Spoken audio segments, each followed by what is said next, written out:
It is just a huge honor for me today to be podcast interviewing Mike Kesner from MadeYaSmile.com, MadeYA Smile.com.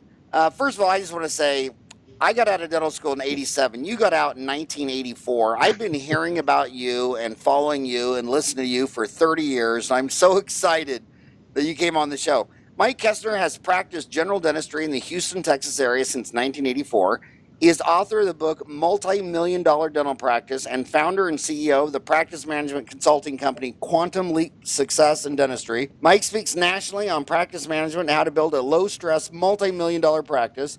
He is a columnist for Dental Economics on practice management. Mike teaches cosmetic dentistry for the DenMat Corporation and was named the #1 producer of Lumineers in the nation. After burnout, selling his practice, a murder, the Oprah Winfrey Show, and made-for-TV movie, Dr. Kesner purchased his practice back and took it from $675,000 a year to $4 million a year in just 5 years. He now has 12 practices in the Houston area and employs over 200 people. His business, Made You Smile Dental, has been listed in the Inc. 5000 magazine for the last 5 years in a row as one of the fastest growing companies in the U.S. His practice success strategies are practical, easy to learn, and work in any economy. He helped dentists around the nation increase their revenue and cut their stress. Dr. Kesner and his wife, Debbie, have been married 36 years. They have 2 children and 6 grandchildren. Man, you are a legend. You have been, you are I a don't legend. know about that. Why don't we start with, why don't we just get out of the way, the murder? That was the craziest thing in the world. There's so many young kids listening. How many years ago was that? That was in 2002. And this is 2016, so 14 years ago. So many of these listeners are seniors in dental school and under 30. So I bet you the majority of the audience doesn't even know anything about this. So tell the story. That was a wild story. Well, like I said in the opener, I burned out in 1997. Got tired of not making the income I deserved for the stress of owning a practice and all that kind of stuff. So I just decided I would sell my practice and work for the buyer as an associate. I'd have less stress, take on more money, which I did. So I sold it in, it was 1999, sold it to an orthodontist, and he had several practices, and his wife was a general dentist. And so, that went along great for 3 years. I just did the dentistry, went home. I didn't have the stress of owning a business and staff and all that kind of stuff. My income went up because he had several practices, so I was working in about 5 of them. And then his wife caught him in a hotel with another woman, and that's not a good thing. So when he walked into the parking lot, she ran over him 3 times with her Mercedes and killed him. And so yeah, that made international news for years. I mean, it was big headlines. And what was her name? Clara Harris.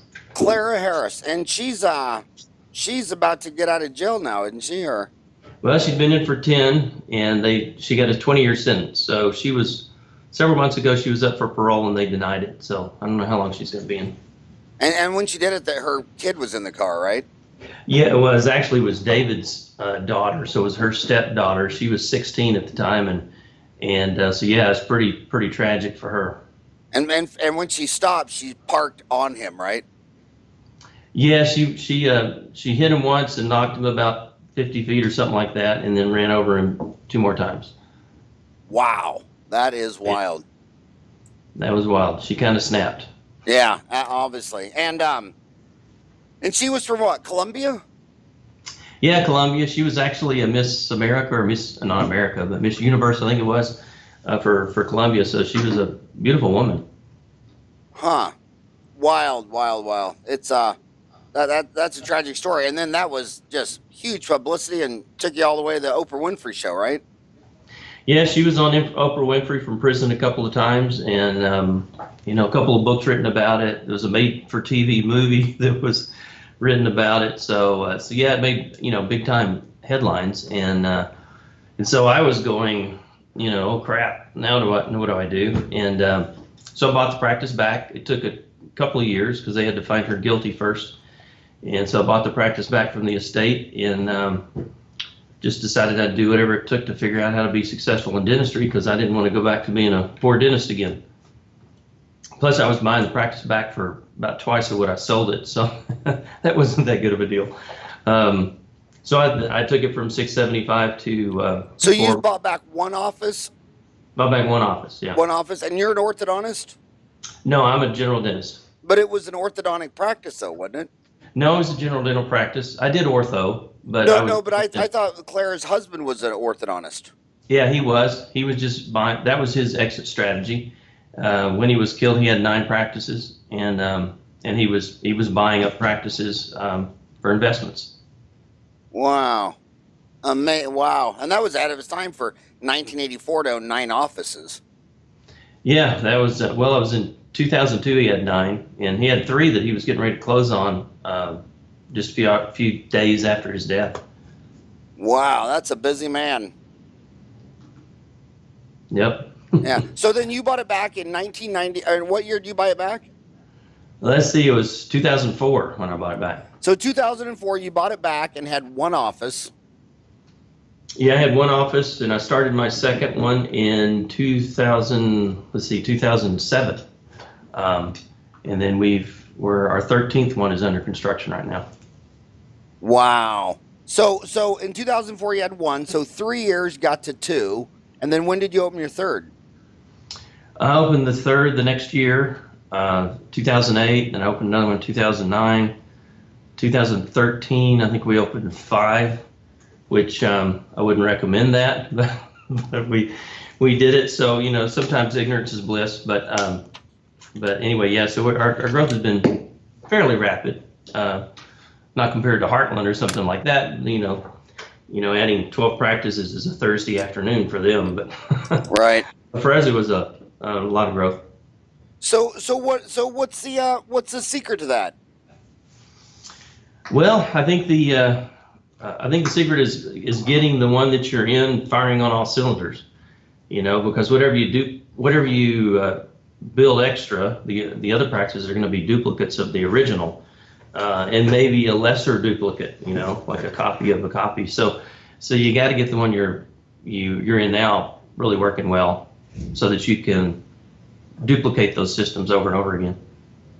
So to these young dentists listening to you, who are just thinking about buying their first practice, or the vast majority that just own one practice and is they're having troubles managing one.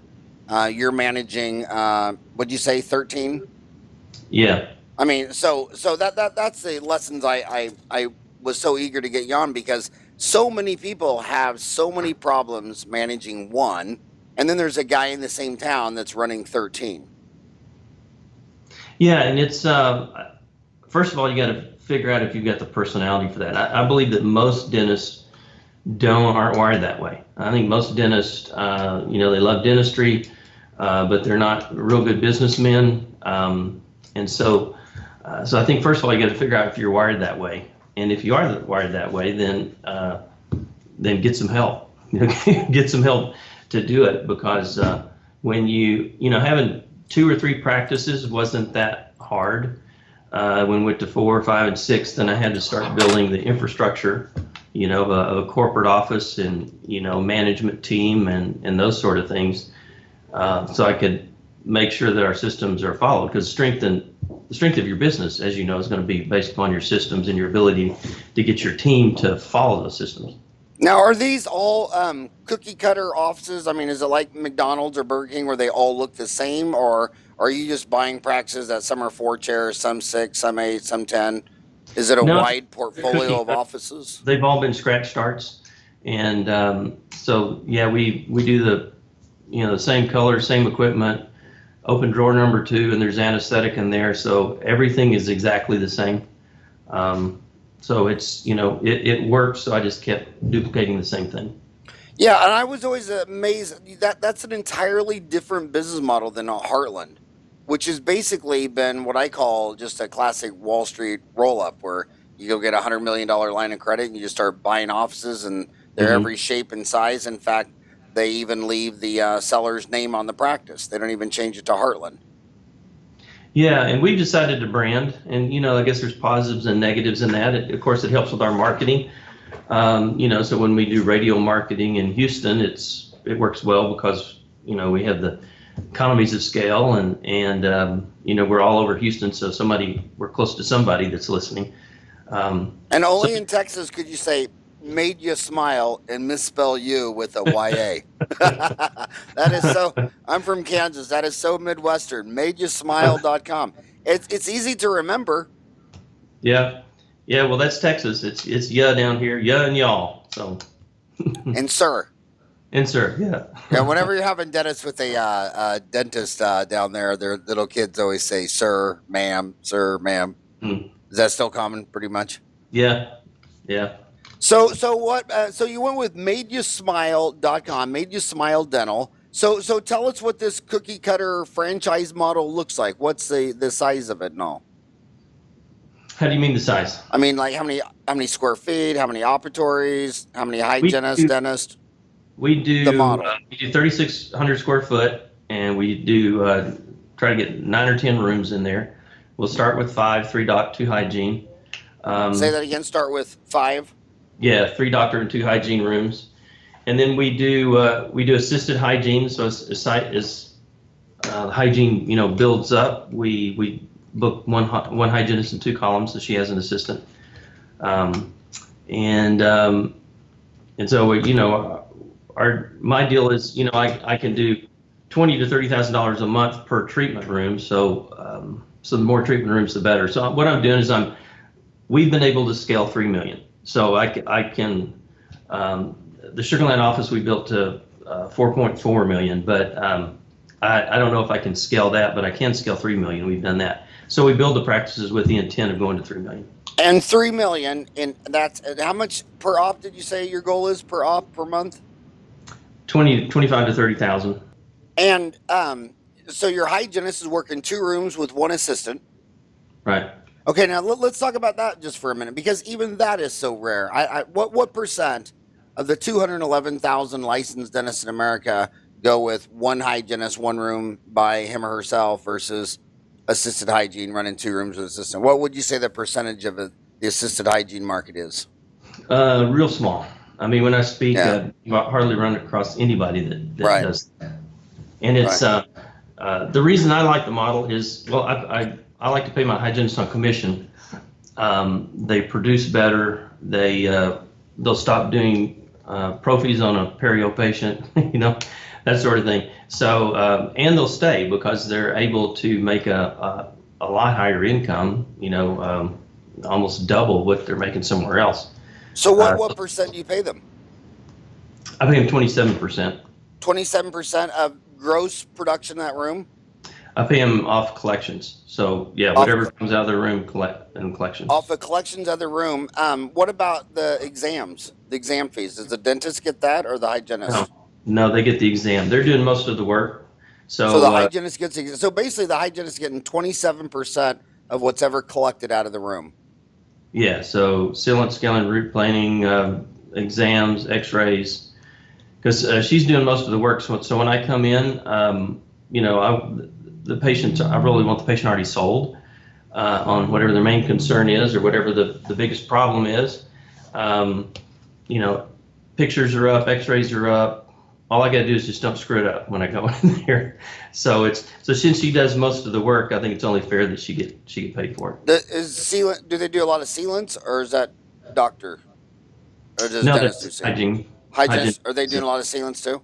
Yeah. So when you get to is your 13 stores locations, most of them 9 chair or 10 chair? Probably half and half. Half and half, 9, 10. Try to get into 10, but we've got. So when it's ramped up and you're trying to, your models that they get to 3 million, that's $25,000 to $30,000 an op per month. How many dentists and hygienists are in there? How much staff's in there? Well, when it's at 3 million, we've got 2 hygienists, both of them assisted. We've got 2 docs. Sometimes we'll go to some expanded hours. Like one of our busiest offices, we've only got 8 rooms. That's all we could get in there. And so that one we're having to go to expanded hours because they're over the $3 million mark. So it's, but we're typically not adding, we're a little different. And I typically don't add a second dentist until the practice is at 2 million because I want the dentist producing a lot. and because of our efficiency, we're able to produce more. It's not like not like he's on a hamster wheel or anything. We're just real efficient, so we're able to produce more. But I want to keep the dentist happy. I want him to keep him with me, because associate turnover is very expensive. So does that dentist doing $2 million? Is it a straight employee or are they a partner owner? They're an employee. They're an employee. Mm-hmm. And associate turnover is a plague in corporate dentistry. Anybody that's hired an associate, they stay with you a couple of years and they go start their own. I mean, it's amazing how many agencies I've seen pop up in just the last 5 years for dentist placement services, and a lot of them are getting huge bucks to place a dentist. So when you're looking for a dentist associate, will you take a kid out of school? Does it have to, they have to have 5 years, 10 years? What? Yeah, I want them with experience. I won't interview them unless they've had at least 2 years experience, and I really prefer more than that. I mean, really my best dentist is the one that's been in practice 10, 15 years. He's already owned a practice, doesn't want to do that again, because I know he's going to stay with me.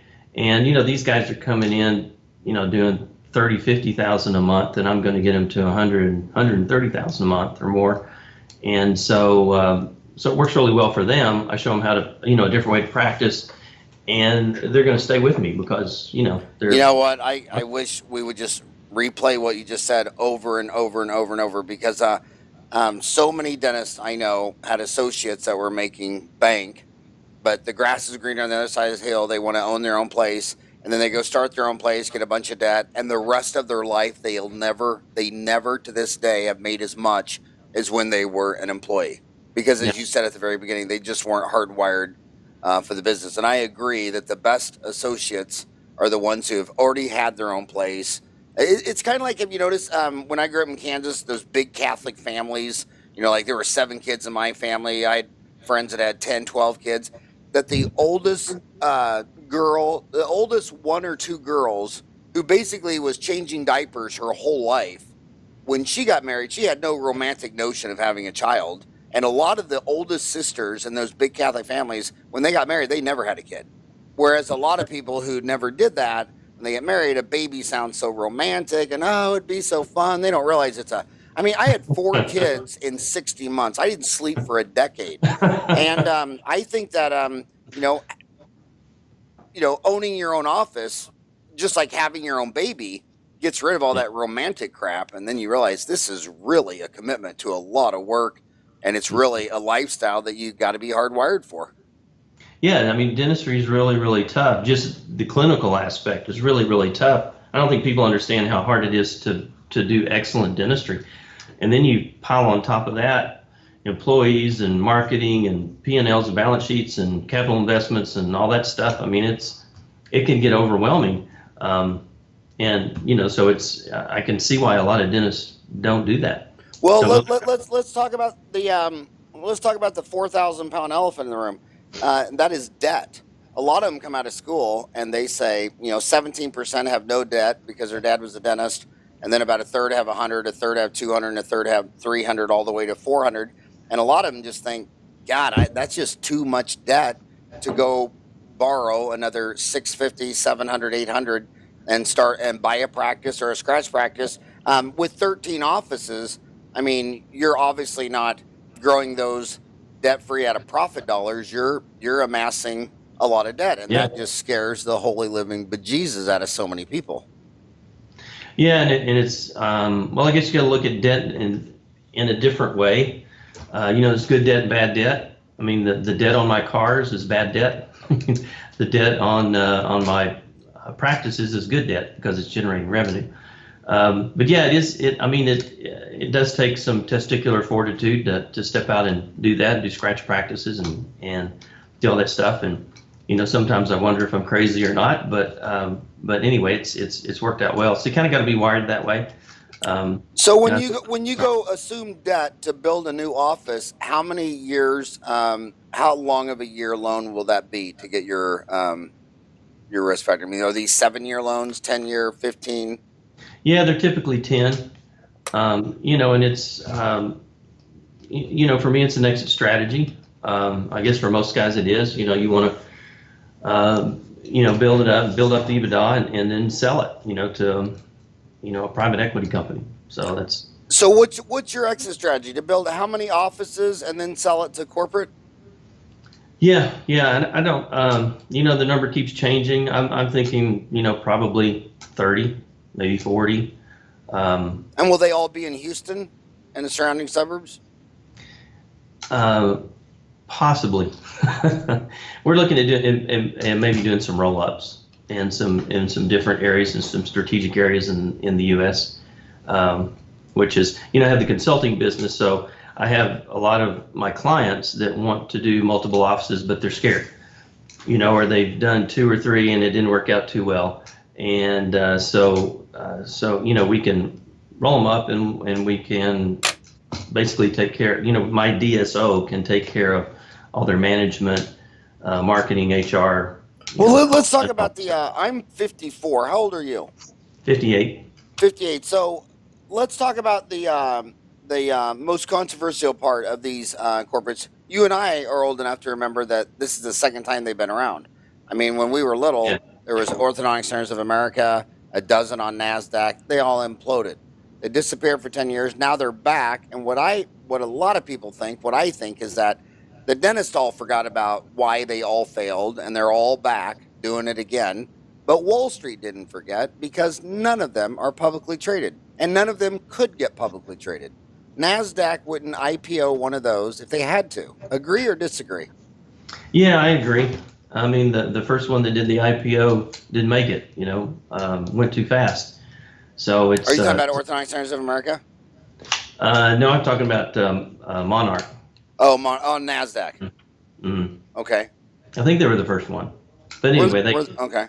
They and then it was Lazarus or it was the only one who made it to the NYSE. Was it? Yeah. Are you friends with him? No. He's next door to you in New Orleans. But anyway, so why did Monarch implode, and what lessons did you learn from Monarch being the first IPO on NASDAQ and then delisted, and then what did you learn? Well, let me say it like this. Do you think this generation of DSOs are doing it differently than the first generation, with a lot of lessons learned from the failures of the first generation, and that they're not going to fail and they're here to stay? Or do you think this is another bizarro land and yet to be determined? Well, I don't know about IPOs, but it appears that corporate dentistry is here to stay. I mean, I get calls from private equity companies at least once a week. Call or email, wanting to buy. So dentistry is the new kid on the block that they all want to be a part of. I don't know if an IPO would work, but I think with private equity, they're able to turn a profit. I mean, look at Heartland's got what, 700, and Smile Brands, I don't know, they got 500 or something. So there's lots of them out there, and there's different models. Some are capitation kind of Medicaid places, and some are fee for service, and PPO, and so there's a lot of different models out there, and it seems like a lot of different models work. My model is no capitation, no Medicaid, so we're PPO, fee for service, but I'm concerned about allowing private equity in at this juncture. I mean, being a dentist and the owner, of course we got to have profitability, but before that comes patient care, excellent dentistry. I'll fire a dentist if he doesn't do 2 things. One is follow our systems, mainly for how we present treatment to patients, and then the second one is bad dentistry. So if they do bad dentistry, they're gone. So a lot of times with private equity, and I can't make a blanket statement for everybody, but a lot of times in private equity, I think the bottom line becomes more important than maybe patient care. I'm not saying they're all that way, because I don't think they are, but we do see that out there, and I don't want to go down that road. A lot of the kids are listening to us and they're saying, you old farts graduated in the golden days and indemnity insurance and small student loan debt, and they're graduating in the different times, lots of debt. 2016. What do you think of the general dental economy today at 2016 versus when you got out of school in '84?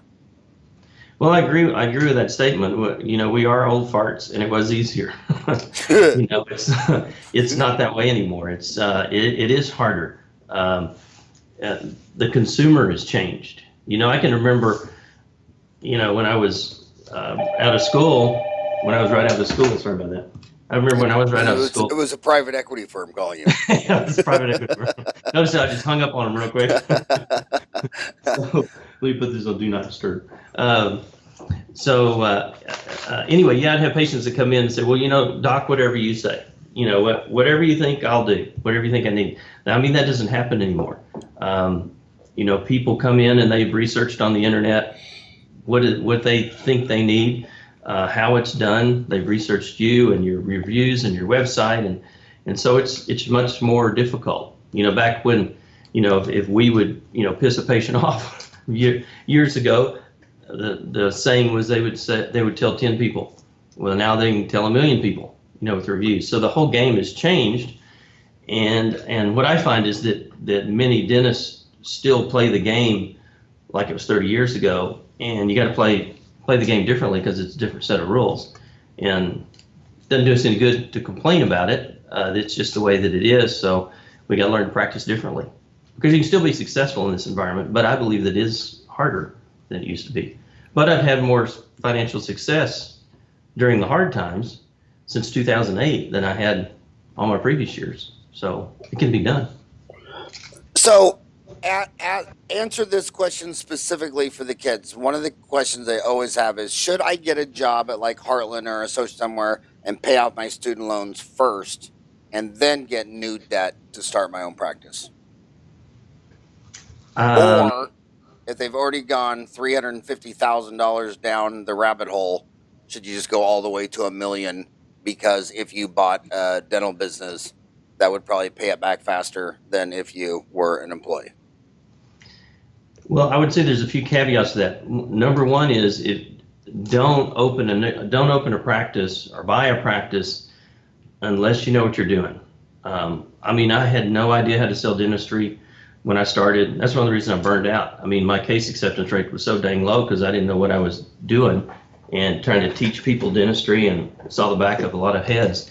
Didn't have any idea how to run a practice, how to handle staff, how to do any of that stuff. So if you know what you're doing, if you get help, then that may be a good option for you. I just helped a young doc that he associated for 2 years, but he still had a lot of school debt, and he did a scratch start. In his first month, he did $70,000. So, but he had the systems and had somebody helping him to where he could do that. Now you've gone from your B2C made you smiles for dental office for consumers to now you're talking about QLsuccess.com, quantumleapsuccess.com. This dentist was a client of yours on that? Yeah. But when you type in that website, it goes from QLsuccess.com to 1millionnet.com. Yeah, you noticed that. Yeah. That's what. Well, you know why I noticed that? Can I just say first why I noticed that? Yeah. Because after this election, I mean, hopefully people learn that the news source matters. And so many of these crazy links they were putting up about these politicians, you'd hit the link and it'd jump to another link, then jump to another link, then jump to another link, and then jump to another link. And then next thing you know, you're in Romania and you're like, do you not understand these are contract, disinformation campaigns, So yeah, you got to watch. What do they call that? Clickbait. So yeah, so whenever you click a website, you have to watch if it bounces, and if it bounces 2 or 3 or 4 times, it's a total red flag. Yeah. But anyway, so yours bounces one time to 1millionnet.com. Why is that? Why did QLsuccess.com bounce to 1millionnet? Well, that was the first domain name that we got, and because the subtitle to my book used to be how to net $1 million a year, and so anyway, I caught a lot of flack from that, especially on Dental Town, where people said dentists said that's not possible. They're trying to gross $1 million, and they're basically saying I was full of a bunch of BS, and there's no way that I could net $1 million, So anyway, I caught so much flack from that, I changed the website name, and I changed the subtitle of my book because it was such a hurdle for so many people that a lot of times they wouldn't even read the book, or they would have a preconceived idea before they read the book, and so anyway, that's why I changed it. Yeah, and that's arguable about marketing, because remember the old greatest early marketers would say, like Barnum and Bailey and all those would say, I don't care what you say about me, just get my name right. I mean, that's accredited with so many people saying that. Mark Twain, Barnum and Bailey, that when you're saying that people are talking bad about it or whatever, that probably does more word of mouth marketing. That's why politicians always use negative stuff, because you go out there and say something positive, no one talks about it. But you go out there and say he was, caught naked with his underwear off, and then it's headline news for a year, So that's why negative works. So I would have stuck with that. I would have stuck with the negative controversy. In fact, there's another Houston dentist in your backyard who wrote an article. The most talked about article ever on Dental Town was Scott Perkins' the 15-minute root canal. Yeah. I mean, I think every endodontist in America had to email me and tell me I was an idiot. Yeah. And it was like, I know. So yeah, it's like, Scott I think we should come. Class. I think I'm going to tell Scott to write me the new one, the 14-minute root canal. And but anyway, so the $1 Million Dental, get the book. Is that on Amazon too, or you want him to go to Quantum Leap, QLSuccess.com, or 1millionnet.com? Yeah, they can go to either one. I mean, it's cheaper on our website than it is on Amazon. Okay. So how much is it? What do they learn about in the book? The book on our website is only $7.95. So I'm just trying to get it out to as many people as I can. I think on Amazon it's $34.95 or something. But they'll learn how we do things differently. They'll learn a little bit about my story, but also about how we do case presentation differently, systems, importance of systems, how to sell more cosmetic dentistry, that sort of thing. So a lot of it is how to. One of the biggest things for us is how to present dentistry to patients in a way that helps them to say yes, because what we do as a dentist that comes natural to us is not communicating in a way to a patient that helps them to say yes. Took me a long time to figure that out, but go over that. What do you think the dentist is doing wrong on presenting treatment? Well, there's a whole bunch of things. I think it starts with the premise of that we've been taught that the patient needs to be educated, and so if we teach them enough dentistry, then they're going to make an analytical, intellectual decision based upon the facts, and decide to do the dentistry because it's best for their health. And that's just not how people make buying decisions. People make buying decisions based upon emotion. And so, I've had tomatoes thrown at me for writing articles on that. But teaching dentistry does kill case acceptance. And I'm not withholding information from the patient, but I'm not leading with, okay, here's how we do a root canal, and here's what gutta percha is, and here's how it's done, or here's how we do a crown prep, and here's the difference between Emax and zirconia. And most patients don't care about that. Now, if they're an engineer, they probably care about that, but most patients don't care. They just want to know how much it costs, how long it's going to take, and is it going to hurt. And so we want to connect with the patient on an emotional basis, not on an intellectual basis. That's why patients say, well, doc, I'll think about it, because we've been accessing that part of their brain.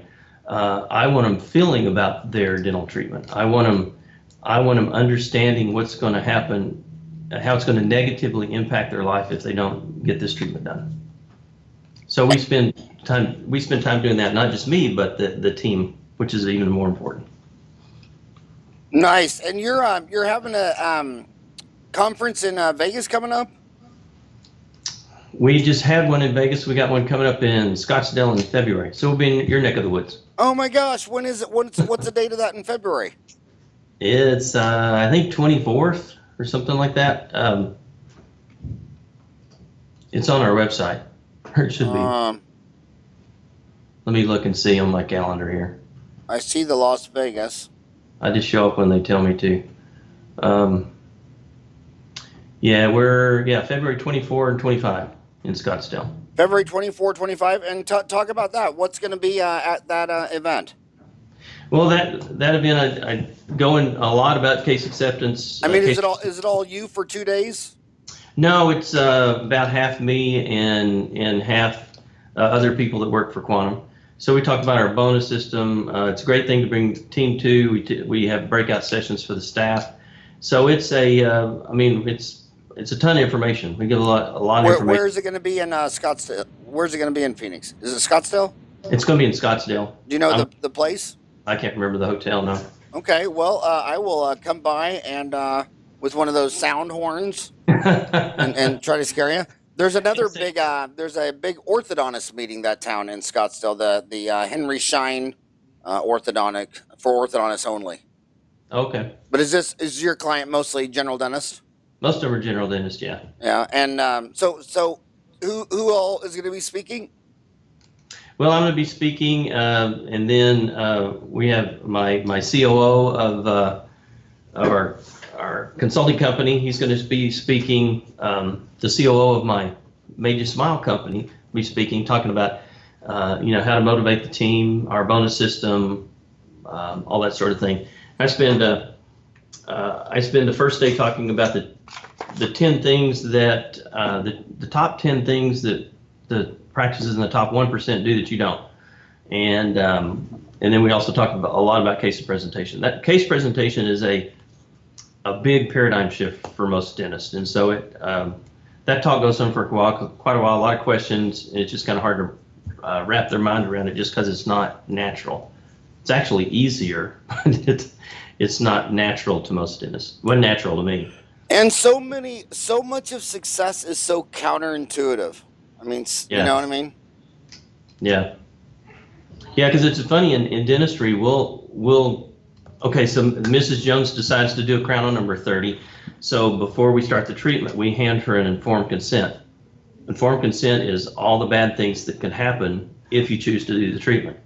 So why don't we tell Mrs. Jones all the bad things that can happen should she not choose to do the treatment? And so we spend a lot of time doing our patients. We're not trying to scare them. We're just telling them the truth. Here's what's going to happen if you don't do this. Because especially in this economy, I mean, people are coming into our offices holding onto their wallets, with both hands.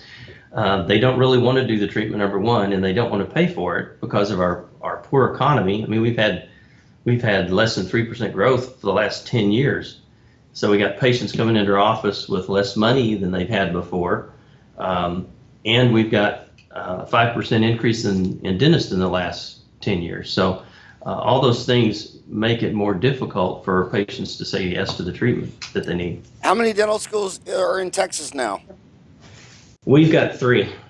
But it was 3 when you got out of school, right? Yeah. So they've kept it at 3. Mm-hmm. Yeah. I want to go back when people talk about this poor economy. It's tough when you look at the numbers and say, okay, well, unemployment's under 5%. It is growing. The economy is growing. But do you feel that it's a poor economy right now in 2016? Yeah, I mean, we're sure feeling it. I mean, when the recession hit in 2008, Houston felt it less than most of the country did. But it's now caught up with us. We've got tons of dentists here because everybody was going, well, it's better in Houston, so I'll move to Houston. So, a lot of dentists that I've hired are from out of state. So it's, we also got the price of oil, the price for the barrel of oil has dropped tremendously. What's it at now? Last time I checked, it was 49. But but in my all through high school and college, it was between 10 and 20. Yeah, well, it impacts our economy. We have lots of layoffs when that happens. But ADA put out an article in January that says the dental spending is down, and it continues to drop for adults, not for kids, because they're going to pay for juniors' teeth, but not necessarily their own. Actually, my favorite article by Vitko, did I say it right? Vitko, the chief economist of the ADA, Marco Vitko, Vucicek, whatever. He's so amazing, but I love his article that lattes, lawyers, and dentists. Those are the only three things that have not recovered since 2008. People are scaled back on their $5 morning coffee, and lawyers, lattes, and dentists has not recovered to 2008 levels. That is amazing. And the biggest drop is adult males is actually. And 40% said that it was cost, and the other 35% said they didn't think they needed to go. They didn't think they had anything wrong. Why do they need to go to the dentist? Yeah. So, the FDA says this is a new normal that we just got to get used to. But, so back to your 13 offices. Are you staying in urban, or are you trying to go out to smaller markets and rural that are underserved? No, we do urban. So we look for high growth areas. Most of my offices, or I guess all my offices, are out around Houston, in the outer part of Houston. So we're looking for high growth areas, neighborhoods. Yeah. So what can my homies find on your web? Can you just go straight to 1millionnet.com? Yeah. So numeral 1millionnet, 1millionnet.com.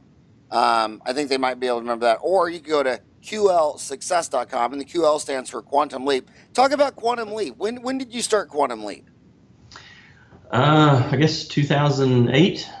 Man, right at the crash. What was Lehman Brothers? September 15, 2008. Yeah, that's when it all started falling apart. Oh my! That was the pin in the balloon. I mean, it just popped on that day, and nobody. That's why it's funny when people talk about the future, because when you're as old as us, no one ever predicted the Berlin Wall coming down.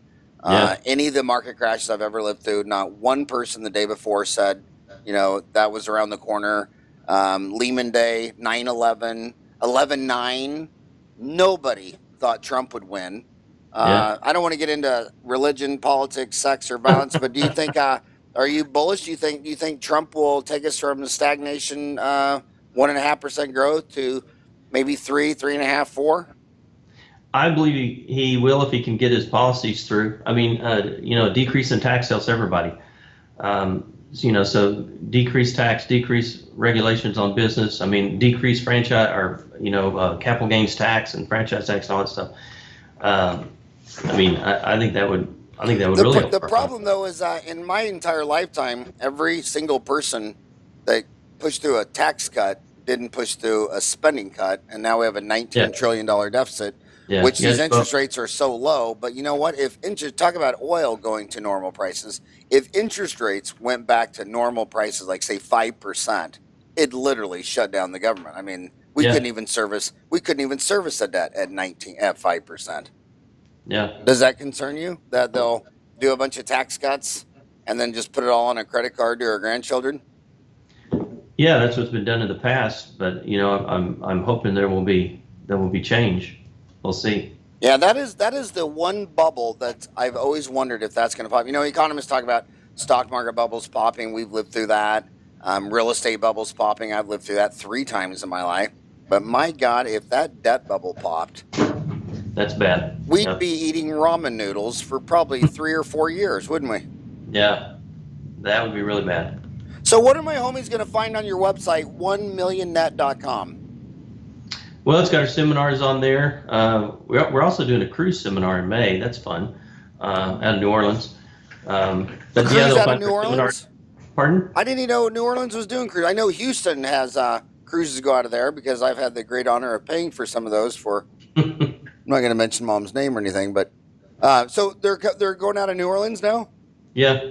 What islands? I think they're doing Cozumel, Cancun. So the same is out of Galveston. So we do the Galveston one a lot. We take our staff on a cruise at the end of the year when they make their goals. So we do those every year, but they're a lot of fun. Wow. How many, you take 200 people on a cruise? No, we take the ones that make their goals. So we have a lot of incentives for our staff, bonuses, shopping sprees. And then when they make their yearly goal, then we take them on a cruise. So we're probably half of our practices make it every year. And is this in your book? Yeah. It's all in your book? By the way, did you do an audio of that book? No, I don't. I've had people ask me to do that. I guess. Let me give you a marketing tip. So we're old guys. We sat in chairs, read books. These young millennials, they grew up on YouTube and graphics and all that stuff. And my son convinced me, and I read my book, 5.5 hours long, just sat down and read it. and put that as a sound file on iTunes. Oh my God. My book was doing great. The audio version, though, dwarfed it. What So happened? it's because what the millennials do is they multitask. Like they're listening to us right now because they're driving to work or they're on a treadmill. This is a multitask event. So they're not going to sit in a chair and read a boring book. They'd rather be listening to the book while they're doing laundries, cleaning the house, on the treadmill, driving to work. So your audio book will blow to her. So you just got to find, it'll probably take you 5 hours to read your book, maybe 6. So you just got to find 6 hours to sit down and read, or you can delegate it. But if you're a speaker, I think you should read your own book because you're a speaker and you're making a relationship with your audience. But if you're never going to see your reader, then you could just make, one of your staff read it. Yeah, we'll have to do that. But you got to do it on now. I know, we'll have Ryan read it. Ryan, will you read his damn book on Skype? Can you impersonate a Texan, Ryan? Gotta say y'all. Y'all. So what advice would you give? So let's go back to advice. Let's address this problem. This guy's 30 years old. He's been running his practice for 5 years, and he just feels overwhelmed. I mean, it's just feels overwhelmed. He feels flat, high overhead. I'll give you the specific emails. This is probably the most common email I get from young kids. About old man Farmer Joe's practice. He gave his staff $1 raise every time the earth went around the sun. I bought this practice. All these girls have been here 20 years. Labor is 40%. 40% just for labor. And what do I do? He's scared because he's in Parsons, Kansas, and these girls have been here for 20 years, and he doesn't want to be the guy that goes in there and fires all the staff, and they all live in Parsons the rest of life saying, yeah, that new guy's a jerk. He fired all of us. But his labor's 40%. And then I got a gazillion dentists who, as they've switched from indemnity to PPO, their fees have been trending down, but their staff has been trending up, and they were 25% labor 10 years ago, and now they're at 30, 32, 33, 34. What advice would you give that office? Well, the best way to reduce the overhead is to increase revenue. So it's typically not that they're overstaffed or paying their staff too much. It's that they're underproducing. And so the first thing to work on is the stuff that doesn't cost anything. So number one, increase your case acceptance rate. We find that in surveying our clients, that when they come on with us, the average case acceptance rate is 23%. So that means 7 or 8 out of 10 new patients that come in are leaving and not doing anything. We want that to be 70 to 80%. So you can double, triple your revenue on the same number of new patients just by communicating with patients differently, you and the team. The other thing is to get the team to run the practice for you. When they run the practice for you, then your stress goes down and you can focus on doing the dentistry and you can be more productive. We also want to change the call to conversion rate. So especially if you're marketing, you're getting the phone to ring. We find that the average conversion of caller to new patient is 30%. Well, we want that to be 80 or 90%. So we can double, triple the number of new patients that are in your chair just by changing the call conversion rate. So you can do some things like that don't cost anything, get your revenue up. Now let's spend some money on marketing and get more new patients in the door. But don't spend money on marketing and get patients in the door whenever your case acceptance isn't any good and your call conversion's low. And Jay Geyer built a multi-million-dollar scheduling institute out of Atlanta, and now put a second location in my backyard in Phoenix because he identified that 10 years ago that these guys do a flyer, they generate word of mouth referral. When they call the front desk, 3 people wanting to come to your office have to call before one of them gets scheduled. So if you can just take that from 1 out of 3 to 2 out of 3, you doubled your practice. Yeah. So what do you think are some tips to increase the call conversion from 30%, not going all the way to 80, but just taking it from 30 to 60? What are low-hanging fruit tips on the call conversion? Well, you got to train the staff. I mean, most dentists, the way they train their staff is, they hire a front desk person and they say, there's the phone. When it rings, answer it. And that's the extent of it. So spend some time with them because it's not the lady's fault. They just never been taught how to do it. But you've got most of the time they just answer the caller's questions, because the caller calls, they don't know what to do. So they say, well, you take my insurance. Well, you know, how long does the appointment take? Well, and they just ask all the questions until they run out of questions, and they go, oh, okay, well, I'll call you back, and then they don't call back. So they need to be taught how to take control of the conversation and get the patient on the books, instead of just being a free helpline. So, you know, don't get into whole long discussions about insurance and percentages and what they cover and what they don't, and all that stuff. It's, you know, taking control. Get them in the door. Get them in the office. Yeah. Close the cell. You're kind of like you're reaching through the phone to encourage them to come, as opposed to just being flatlined and letting the patient control the conversation. How many times have you lectured? Pardon? How many times have you lectured, would you say?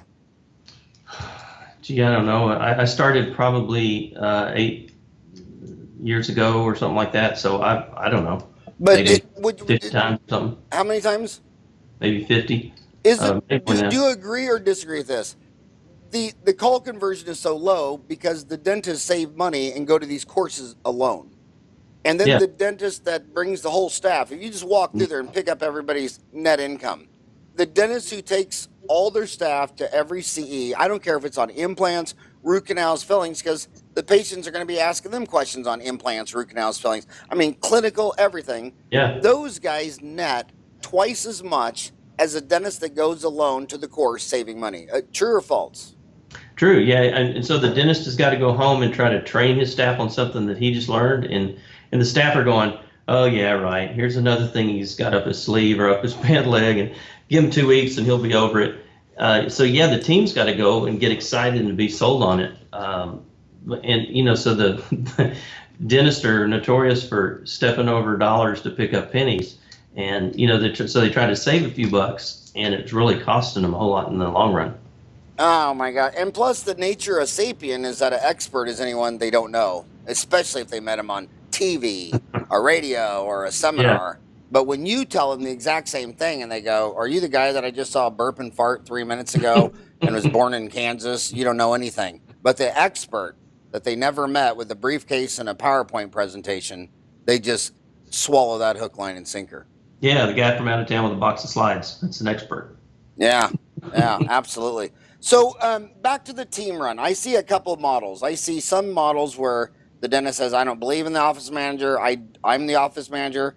You got this FADOM, Fellowship in the Academy of Dental Office Managers. Some offices have office managers. You also see a large trend to where they don't like the office manager. They have a front office manager and a back office manager. You know, a business manager and a clinical manager. What kind of management team do you like in the office? Because you made the statement, let your staff run the business. Yeah, we have an office manager, and we have a team lead in the back. So it's typically an assistant, lead assistant, and so she, you know, she's running the back, making sure that things are flowing well. She tells people when they can go to lunch. You know, so we use the little radios, you know, in the ears, which are wonderful for communication. So I couldn't use those because I already had so many voices in my head. The doctor doesn't use them. Okay, so you don't have your doctor. Let the doctor use. Yeah, I never wore ours either. Yeah, if the staff is going to run the practice, then they got to run the practice. If the doctor's wearing the thing, then he'll veto something. He'll go, well, no, we're putting Mrs. Jones in room 4, not in room 1. You know, and you know, because most dentists are control freaks, and so a little OCD. So it's hard for the doctor to give up control. And the team has to kind of earn that too. I mean, you don't toss your 14-year-old son the keys to your Porsche, you know. So they've got to grow into it. But whenever you trust the team to run the practice, they do a great job at it. But they're only going to do that if they're incentivized. I mean, you can't ask them to work harder and smarter. And by the way, you're not going to make any more money. So we put them on a bonus system. We put them, you know, give them shopping sprees, cruises, all that. So they're always pushing to help Mrs. Jones get that crown done today. And what is your bonus system? Our bonus system is basically profit sharing. So it's of each, you know, individual practice, and they get 15% of the profit. So we have, you know, here's a baseline, which is your overhead. and then anything above that's profit, and they get 15% of that split up amongst themselves. So their bonuses are substantial. I know it scares people when I say this, but I mean, we want $1,000 to $2,000 a month per staff member bonus on top of their regular income. And my payroll still stays in 25% because all that's coming from profit. Okay. I get to keep 85% of it, so it's a pretty good deal. Go through on your overhead what you like it. You just said you like labor to be 25%. Yeah. Does that include FICA matching, continuing education, uniforms? Uniforms, all that stuff, yeah. Medical insurance? Uh-huh. Did you provide medical? Yeah, we provide medical. So that 25% covers medical, uniform, FICA matching, everything? Yeah. When we were small, we didn't do medical, but now that we're large enough, we can afford it. So back when we were a few offices, I don't know that it would have been stayed 25% then. But so I like my lab to be 7%. I like my supplies to be 5%. Facility to be under 10. 7 to 9. So we're okay. When you say facility 7 to 9, is that you own the land and building, or do you rent? I rent. Well, I own one, but the rest of them are rent. So you like the rent. So when you say facility 7 to 9, is that the rent, or does that include utilities, gas, water, electric? Yeah, rent and utilities, yeah. Okay, so that's rent and utilities. Yeah. Okay, and then keep going. So what else is there? You said 25% staff, 7% lab, 5% supplies, 7 to 9 facility. What about associate doctor? What percent do you pay them? A percentage of collection? I pay them a percentage of collections, yeah. So they're. And what percent is that? I pay 25%. Okay. And any other overhead deals? I think that's it. Let's go back to lab. Let's micro down lab. Do you? A lot of people are you going to CAD CAM, or do you prefer using the lab? I prefer using the lab from a profitability standpoint, from the amount of time that the doctor and the patient's in the chair. And so I'm not opposed to CAD CAM. It can be done profitably. Most offices that we consult with, it's not very profitable. But I mean, they can really screw it up. I mean, they start with, okay, I take a $19 improgram impression from 3M SB and I send it to my lab man, and he makes me a $99 zirconium crown. And then the next time he has an idea, he bought $150,000, and then he see this patient scheduled for an hour, and he numbs, preps, cords, impress, temporizes hour, come back 2 weeks, half hour. Next thing you know, he's got a $150,000 CAD CAM. The patient's in that chair for 2, 3, 4 hours. Yeah. To save a lab bill. Is that what you see? Yeah, that's what we see. I mean, once the patient's numb, if you've been out of dental school for a couple of years, we can all do a crown prep about the same amount of time, which is, about 15 minutes or something. So it's not a long time. And so then I get up and leave and go do something else. The assistant makes a temp. In Texas, we have to take the impression, the doc does. But if I'm going to do a CAD CAM, then, and if I'm going to design it and mill it and all that stuff, then it's going to take a lot longer than that. And so my profitability is going to go down. So you say a lot of your clients have this problem with CAD CAM? Yeah. And what percent of your clients have this problem? Maybe 20%, 25% are using CAD CAM. So now we can help them be profitable if they really, really want to use it, if they want to keep it. But you've got to train assistants to do that. So you cut the crown prep, you get up, leave, go do something else, and they call you when the crown's ready. It's the same thing. It's the same thing as buying a piano. If you want to play the piano, go buy an awesome piano, and you're gonna love it, and you're gonna play on it, and you're gonna be real good. But if you buy a piano and you're not committed to learning how to play piano, this is gonna be a very expensive piano. I mean, you got to be hard. I always tell them, if it'll make you run 20 red lights on the way to work, buy it. But if you're buying these big things because you think that's what the economists are telling you to do, think again. Well, usually as dentists, if you plug it in the wall and it spins and has flashing lights, we'll buy it because we love gadgets. I love gadgets. And I do too. but we're not always looking at the ROI on the gadget. But we won't hire a consultant because we think that's too much money when, you can hire a consultant and, double your revenue. What's the ROI on that? I know, it's my mission. My homies probably get sick of hearing me say it, but I'm always telling them, if you want to buy something for return on investment, bring in a consultant. Yeah. It's not going to be from, toys and whistles and lasers and CAD cams and oral scanning and learning how to place implants. Let's go to that. Your doctors. When you get a doctor, is this, there's bread and butter dentistry, cleaning, exams, x-rays, fillings, but there's a lot of really complicated specialized dentists, sleep medicine, Invisalign short-term ortho, placing implants, bone grafting, CAD cam. Are your dentists doing bread and butter, or are they placing implants? Are they doing sleep apnea, or do you keep them? Do you have specialists rotating with a dozen offices? You could probably have a full-time specialist just rotating offices. We have a few of our general dentists that do implants. Most of them don't. Most of them that do implants don't do enough to shake a stick at. But we do have the specialists. We have all specialties, and so we have an oral surgeon, periodontist. Of course, they'll put the implants in. And that's what I encourage docs to do. I mean, we've got a bunch of offices, and it makes it easier. But if you just got one office, patients don't like to be referred out. I mean, find an oral surgeon that's going to come in and do stuff for you. And it's the same lesson, guys.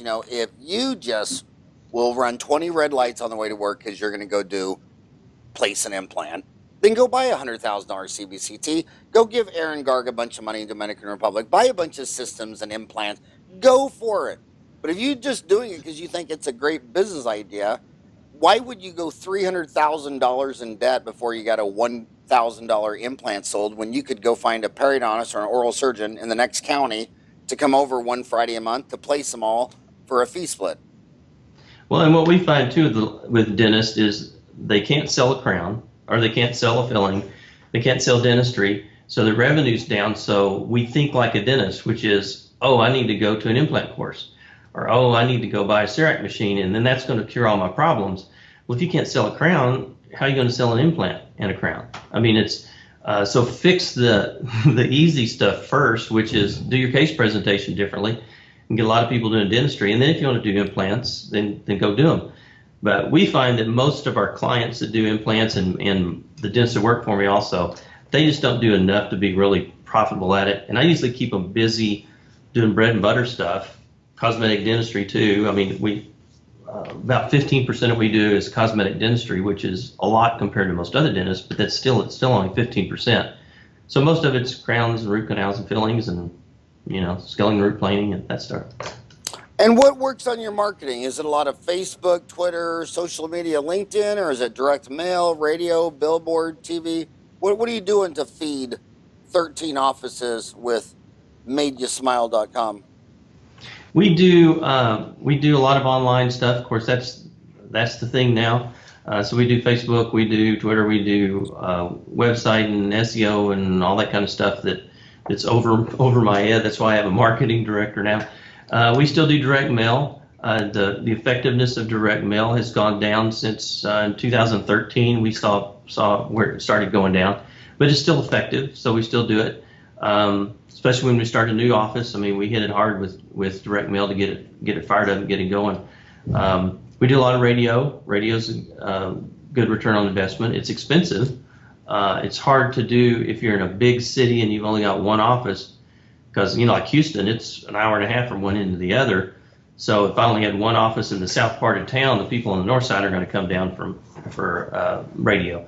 So it's doing the right kind of marketing and getting help with it, because typically what you think as a dentist is a draw for patients is not. In other words, we'll put general dentistry, or doc takes a lot of CE. Patients are going, well, I should hope so. I mean, we see that as a benefit, whereas the patients may not. That's an expectation for them. So dentists that design their own marketing typically don't get a good response.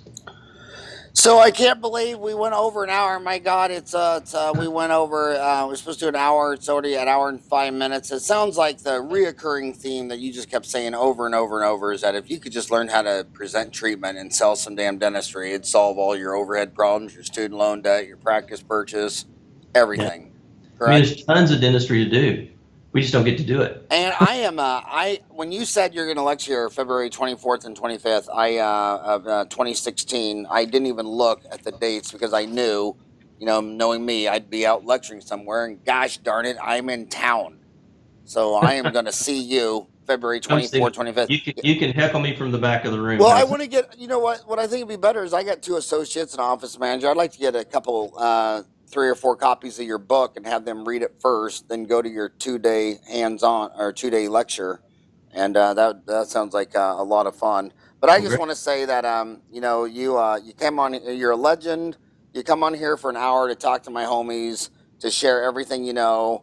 I just think you're a hell of a guy. I've been watching you for 30 years. It's madeyousmile.com is his B2C site for his consumer patients. The numeral 1millionnet.com to go buy his book, Multi-Million-Dollar Dental Practice. You need to make an audio version of that book. I will. And when you're in Scottsdale, I'll come see you, and maybe we'll do breakfast, lunch, or dinner.